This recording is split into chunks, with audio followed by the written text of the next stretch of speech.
I swear every time I start making a video, there's some sort of noise outside. Right now there's a car alarm going off out in the street.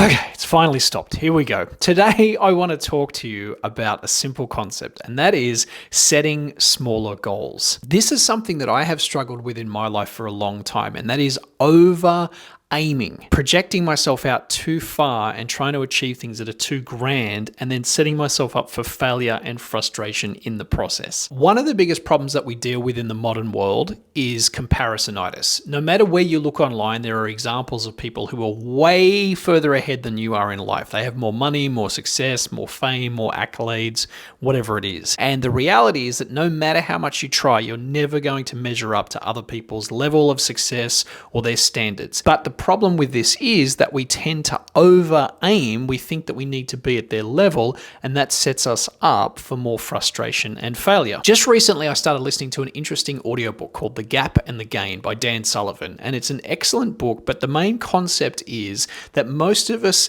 fall into the trap of living our lives in the gap. Yeah, that rhymed.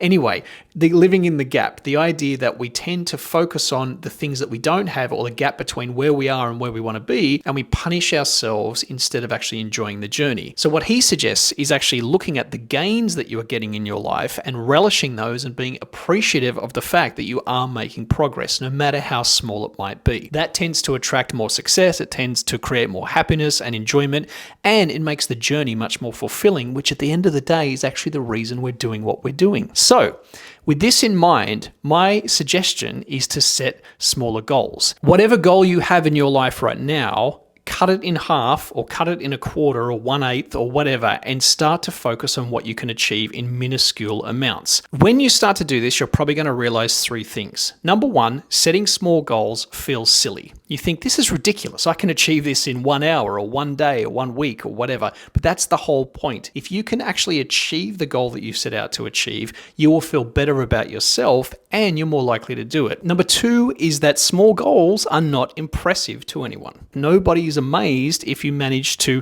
walk 1 mile or drink 8 glasses of water or read a chapter of a book. But that is the point. It's the progress that you're making that actually adds up to larger success over a long period of time. You're not trying to do it to show off to other people. You're doing it because you want to change something about yourself and you want to feel rewarded by that growth. Number three is that small goals are not motivating, at least at the outset. You're not excited to drink more water or to get to bed earlier or to be nicer to people at work or whatever it is that you've set, but it is something that you can manage, and it is something that will motivate you if you keep doing it consistently. What I've noticed is once I start to get a little bit of momentum in my life by achieving small goals day after day, I feel different inside.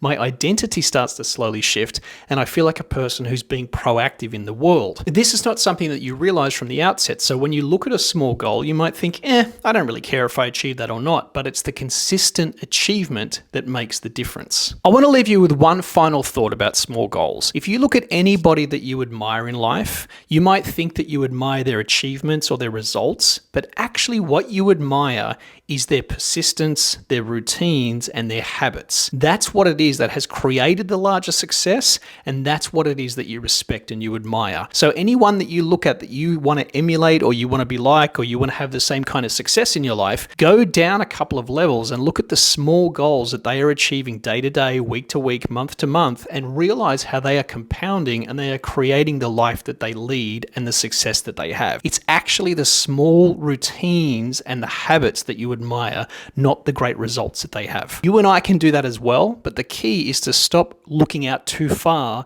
and trying to achieve grand, amazing things, and instead set some small goals and achieve them today.